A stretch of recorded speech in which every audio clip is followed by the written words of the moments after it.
So I was just trying to catch on a JRPG that I'm not going to name for the sake of spoilers. Actually, 2 JRPGs. Just a hint. One is in the PS2 and one was on the PS2 but was eventually ported on a PC. I've been having tons of fun lately with these games, and these games are awesome, but the thing is, these games are JRPGs, so there's a lot of story content within the game that I have to get through. I'm fine with story content, of course, as long as the JRPG gameplay is solid, but then a video from GameSpot a couple of weeks ago piqued my interest. The title is "Video Games Don't Need to Be Fun." What? That's a strange title to give. Video games don't need to be fun?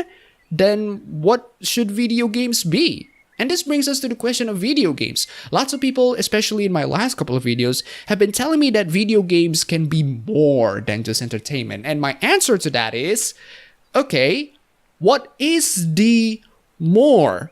A flying spaghetti monster? How can video games be this flying spaghetti monster? In what way they can be a flying spaghetti monster? Why can't they just be an entertainment for people to enjoy? Is it the way they stick to your heart? Is it the way video games convey their message to the audience? Just because a certain video game holds a memory to your heart does not take away the objective fact that it's a video game for entertainment. You might have memories of playing Tetris and how it's significant to your life, but no matter how much analysis you put in your diaries of how Tetris is brainwashing people with Soviet propaganda, Tetris in the end is still a video game. Then some people brought up of how games can bring up philosophical themes and different lessons. My question to that is, do you know why they include those philosophical themes in different lessons? If your answer is to educate, then why can't video games be just a documentary then? Why should your philosophical themes and moral values be put in video game if their only purpose is to educate you?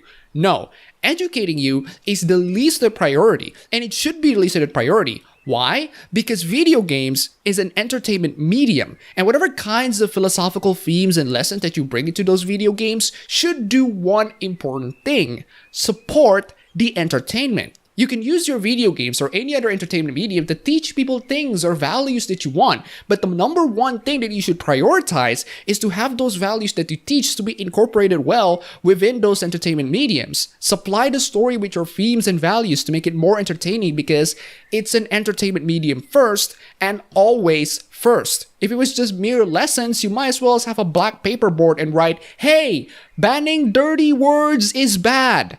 No, what you need is to take that message and implement that into a coherent narrative story that shows the message without telling you about it blatantly, and make it entertaining. Show your message to your audiences through narrative instead of telling it blatantly. To say that video games have philosophical themes and moral values isn't wrong, but to say that they're done mainly for those philosophical themes is a misguided mindset. They're using these themes to not only convey the message to the audiences, but to supply the story with more depth. The story was there to keep you entertained, while the themes and messages are there to strengthen it.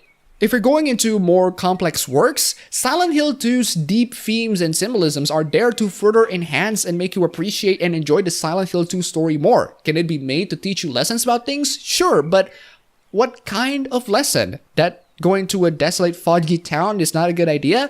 I think anybody can make the judgment well. What kind of lessons that are in Silent Hill 2 that are so important that they want to tell it to the audience? How Silent Hill 2 implement these lessons among the storyline that is used to entertain the audiences or disturb the audiences, since this is a horror game. Spec Ops: The Line is one of my favorite games of all time, and it has surprisingly deep themes within its simple storyline, with almost fourth wall breaking commentaries on modern shooters in general and even the players themselves. No matter how much commentary and analysis that I put on this video game, it's still a video game. And in the end, the commentaries that the game does for the story, and also literally for the player, were done to supply the story with more entertainment value. My point is, you can put as much analysis on the many complex themes that video games have. It's perfectly valid to do so, but recognize that those themes and values are not only there for you to discuss and appreciate and learn, but also to supply the entertainment, because that is the most important thing that people miss for some reason.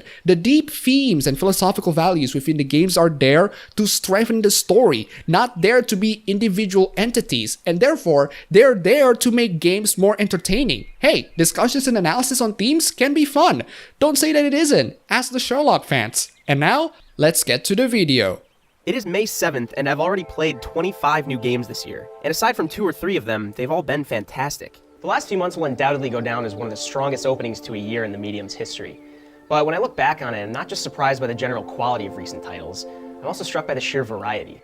In one game, I fought my way through mythical Japanese beasts. In the next, I hunted massive robotic dinosaurs. In yet another, I descended to Earth with a squad of androids, clearing the way for the humans we left back on the moon. You know, some people have incredibly pessimistic views on the state of video games in general as of current year. Annoying microtransactions, horrible business practices, offline single player is now a revolutionary feature for some reason, broken PC ports, broken DRMs, constant updates. Putting all of that aside, saying that the variety of games on current year is astonishing is one of the most optimistic view of the state of modern gaming as of late. I mean, sure, we have terrible after mediocre AAA games, but games have been very diverse in themes. Current year, we have Nier Automata, Persona 5, Nioh, Outlast 2, Prey, Horizon Zero Dawn. These games are unique. We haven't even gone into the indie titles. The actually good ones, not the ones made from Tumblr. Maybe because I'm still young and optimistic, maybe because I'm one of those people who are willing to get to the 90% of the absolute crap just to get to the 10% really good ones. A sacrifice that, honestly, I'm willing to commit to because I love the entertainment medium. People might not realize it, but the reason why people love video games and anime or movies is that they went through all the shit ones to get to the good ones, and those good ones are the ones that make shifting through the shit ones totally worth it. Seriously, just ask yourself this question and answer it honestly. Have you played a bad video game? Not a video game that was received terribly on Metacritic or something, but a game that you bought, you played, and then you came into the opinion that, well, this game is bad. Have you watched a terrible anime or movie or TV series? Again, not the ones that are rated low, but the ones that you watch and you came into the opinion that, they're terrible. If your answer is no, then you probably haven't been playing video games that much or watching movies or anime that much, because 90% of all of those is crap. A very realistic view to be had, because nobody goes into Steam and think, yes, I think 90% of games on Steam are great games. No, they're not. Only around 10% or less of the games are good ones. Sturgeon's law applies to almost anything, including YouTube content creators. The thing about entertainment is, you're not always going to get the best quality day one. Entertainment is flawed and you have to struggle through the crap ones just to get to the good ones. Game developers need to make garbage before they can make masterpieces. The reason why people say, I'm not really into anime, or I'm not really into pop music these days, or even I'm not really into modern video games lately, is because they don't want to suffer through the 90% of the crap. I have no doubts that if you browse in, dig into the dirt that is pop music, you'll probably find one or two songs that you'll enjoy. I mean, I wasn't really into pop music, but I like happy. It's basically, if you're happy and you know it, clap your hands. Back then, before 2015, I was a fan of Naruto, but I just stopped watching because it got boring, and I stopped watching anime in general. Then I got more and more into anime the moment I started watching One Punch Man, which, well, I ended up not liking it, but if I didn't watch One Punch Man, I wouldn't be watching other anime that I love, like Ouran High School Host Club, Monster, Parasite, Demi-chan, Black Lagoon, Cowboy Bebop, Psycho Pass, and yes, I had to suffer through the ones that I didn't like as well, like Maid-sama, Kuzuno Honkai, Elfen Lied, Mirai Nikki, Attack on Titan, Hyoka. What? I didn't like it, screw you. Now, do those anime that I didn't like, not necessarily terrible, I just didn't like them, deter my enjoyment of anime in general? No, I still love anime. I'm gonna watch them when I'm interested in the premise and form my opinions on them when I'm finished. That shows to me that entertainment is not perfect, that in order for us to enjoy and appreciate our favorite entertainment mediums, we need to get through the crap ones too. Not saying that we shouldn't criticize the crap ones, obviously we should, but the reality of the situation is not everything is going to be good. Sometimes you just have to accept the fact that 90% of everything is going to be crap. Or just make your own anime or video games. And seriously, if you call yourself a gamer and you haven't played a game that makes you think, fucking hell, that game was bad, well, you should probably play more video games. Just the other day, I started Outlast 2. It tells a gory, morbid, supernatural tale about fanatical cults in the American Southwest. It's tense and it's foreboding. At certain points, it's downright terrifying. All in all, it's a fairly miserable experience. Yet I can't wait to finish it. This is always fascinating to me. Why do I play games that I'm not enjoying? Because entertainment can come in many forms. I find entertainment in making this video. Lots of people don't, and I completely understand why. I find entertainment in talking about these subjects. Why do you find entertainment in playing Outlast 2? Because putting yourself in a scary, intense situation is entertaining. Why do people celebrate Halloween? Because being scary for fun is entertaining. Of course, both scenarios are merely fiction or celebratory or symbolic, but people still appreciate it and they want to experience that adrenaline rush of getting scared to death, despite it obviously being fake. You don't want to put yourself in a real-life Outlast 2 situation, but you do want to experience what it feels like, don't you? Even if it's fake. Even if it's in a video game. Why do I spend time with games that don't thrill me? Why do I pour hours into entertainment that isn't fun in the traditional sense? That's a very subjective question that only you can answer yourself. People have unusual means of entertainment, including being scared to death. There are people who are fans of horror movies. I am not, but good for them. I still don't get the fuss about the fidget spinners. Seriously, you just grab and spin that thing? I can do that with my book and finger. Here's me fidgeting with the pen. Okay, it does feel pretty comfortable. I think we all do this sometimes, and I think recent games such as Outlast 2, A Night in the Woods, Everything, and What Remains of Edith Finch are important reminders for me and for everyone that video games can be much more than just fun. No, video games need to be fun. How they deliver fun is different from game to game. The games that you show examples, like What Remains of Edith Finch, is a first-person narrative adventure game like The Vanishing of Ethan Carter, which I like, or Gone Home, which I don't like. What you're essentially saying here is we should have more games that are fun, in my opinion. Well, there's nothing necessarily wrong for asking games that are fun in your opinion. I think everybody wants games that are fun in their opinion, but as a game developer, having games that are fun only in your opinion is not exactly the best way to gain success for your games. In order for games to get mainstream attention or success, they need to be fun for at least the general audiences who are going to enjoy that sort of game by that genre, not just you. If you're in for some atmospheric first-person adventure game because you don't enjoy combat that much, that's perfectly fine, but don't think that the rest of the gaming community would agree to such opinion. They're there for competitive games with challenge and not games that cuddle you. Which brings me to the traditional fun. It's a rather weird phrase to utter. Traditional fun? As opposed to not traditional fun, which is why I use the phrase entertaining. Fun essentially means something that has a cheerful nature of it, while entertaining means things that are thrilling and pumps your adrenaline or something, and it can come in many forms. I wonder why or how first-person narrative adventure games can pump up the adrenalines of these game journalists. Maybe because they don't want to pump it up too much? Maybe because fun is problematic? I don't know. So let's get something out of the way right up front. It's pretty tough to define fun, especially when it comes to video games. No, it's actually very simple. The reason why it's hard to understand is because fun is a subjective term, and you can't always understand how one thing is fun for one and not fun for the other. But on a basic fundamental level, there's a psychological concept I want to use. It's called a flow state. Have you ever played a game for what felt like 10 minutes but was really 2 hours? When you think back on some of your favorite games, chances are they were good at placing you in this state. Whether it's through fluid mechanics, well-placed gameplay, or a good balance between challenge and reward, developers often strive to encourage this flow state. If they do that, they can then build upon it with more complex rules, systems, or storylines. Yes, I agree. There are games that engage you so much you forgot your surroundings and get so immersed in the experience. Every gamer experienced that. Your point? Certain games come to mind when talking about this more traditional kind of fun. Super Mario 64, Super Smash Bros., and the vast majority of first-person shooters. That's very subjective. There are people who got stuck playing hours of Guitar Hero or Skyrim. But as games have evolved over the years and creators have gotten better at making them, our definition of fun has wavered and widened.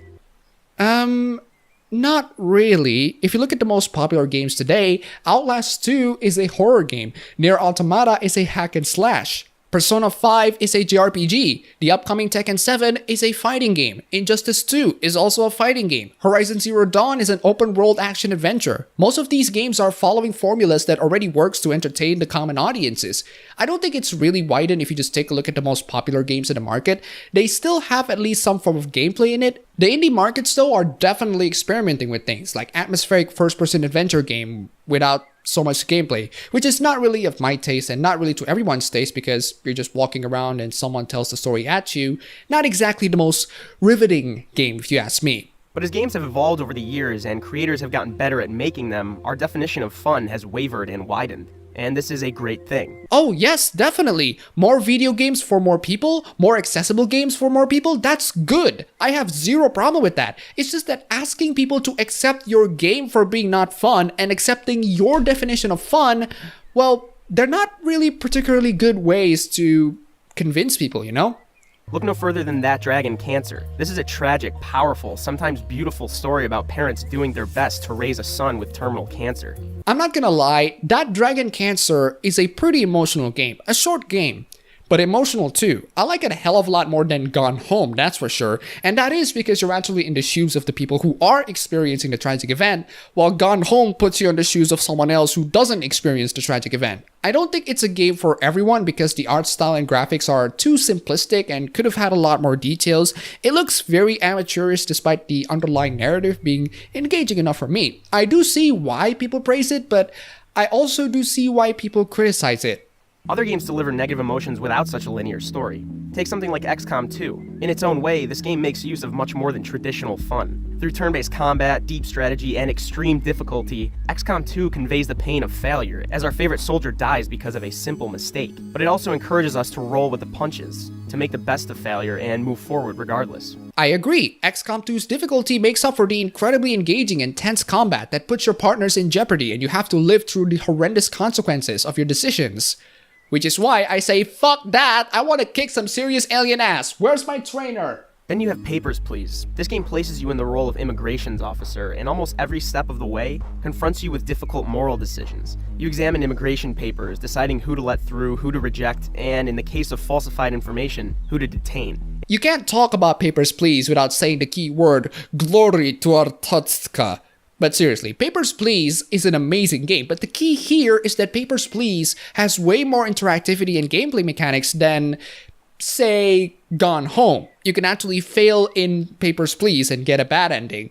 Gone Home has almost no fail state. And this conversation would not be complete without the puzzle game The Witness. It is in no way fun. Yes, it's rewarding to the 10th degree when you've spent hours trying to solve a single puzzle only to discover the solution right under your nose. But I would never call The Witness fun, and I will never play it again. Yet, it's one of my favorite games in recent memory. The Witness is an okay puzzle game. I personally think Portal would be a much better example to be put in there, as it's a puzzle game and also a narrative-driven game, and also critically acclaimed. While The Witness does remind me a lot of old computer puzzle games like Myst, Portal is a much better example there to use in my opinion. It has a lot more gameplay in it, and the narrative does weave in smoothly within the gameplay. Now, don't get me wrong, I don't want every game to communicate negative emotions, or the utility of failure, or the importance of learning. One of my favorite games ever, Timesplitters 2, is the epitome of fun. It's a shooter with goofy humor and ham-fisted dialogue. But there are more intelligent people making games by the day, and many more intelligent people playing them. And there will always be room for the next Zelda, Persona, or Ghost Recon. But that doesn't mean we should discount games such as A Night in the Woods, Everything, or What Remains of Edith Finch simply because they don't deliver fun in the traditional sense. I really hate this attitude. I really do. Are you implying that people who play Zelda, Ghost Recon, and Persona are stupid people? Are you implying that people who play the games that you mentioned are intelligent people? I hate it when people come in and tell others of how the traditional games are not intelligent and that they're stupid entertainment for fun. Yes, I did say that games, no matter how deep philosophical they are in the end, are still video games for fun and entertainment. But I didn't say you're a stupid person for enjoying them. No, you love these games? Good for you. You love games that I personally hate? Also good for you. You enjoyed Timesplitters 2 and Timesplitters 2 is a stupid game? Good for you. It doesn't make you a stupid person, but you do sort of imply that, didn't you? I mean, if this is what you're arguing, are you also arguing that the medium needs to grow up? Do you want games to mature and evolve from being fun to be not fun? What can I take from this entire video is you begging for so many players out there to please love the games that I love. Those Persona and Zelda games, they're just stupid entertainment. These games are mature, enlightened, intelligent, and you should love it. Can you understand why we're dismissing a lot of these first-person atmospheric adventure games and why your attitude makes us hate them even more? If you can't, as you said it yourself, they're simply not fun in a traditional manner. Unfortunately, you're living in a world where people prefer fun in a traditional manner. Your argument of why we shouldn't dismiss them is because you personally enjoy them? Personally, I want the medium to keep questioning and hopefully defying what it means to be a video game. I want games to morph and twist and get weirder and convey new ideas that fly in the face of tradition. I want developers to be bolder with each new game they create. I want players to play these games and to acknowledge that the medium can be about much more than just fun. I can taste one or two of these games once in a while, but I will eventually go back to games like Tekken. I did replay my all-time favorites, Tekken 5, which I suck at it, but at least it was fun to play. Which brings me to the original question that I want every single one of you gamers to honestly answer. Video games need to be more than just fun. Okay, what is the more? Because let's not be too vague around here. More in what? Video games can be more in what? In narrative, we have games with great storyline and great narratives before. In gameplay, we've tried our hardest to break what we can and can't do with gameplay. We've experimented with tons of things. In designs and aesthetics, we've done so many different artworks and styles. In 2017 alone, in hardwares, we are evolving time and time again with different ways of interactivity. So what is the more in video games need to be more? Dance around too much on this vagueness and I'm gonna slap the word more with something else more comprehensible, such as video games need to be a flying spaghetti monster. What? At least you know what it is. That's all for the video games? That's all for the video games today. If you like it, you can go ahead and click the like button and subscribe for more. If you wish, you can support me on Patreon. And thanks for watching.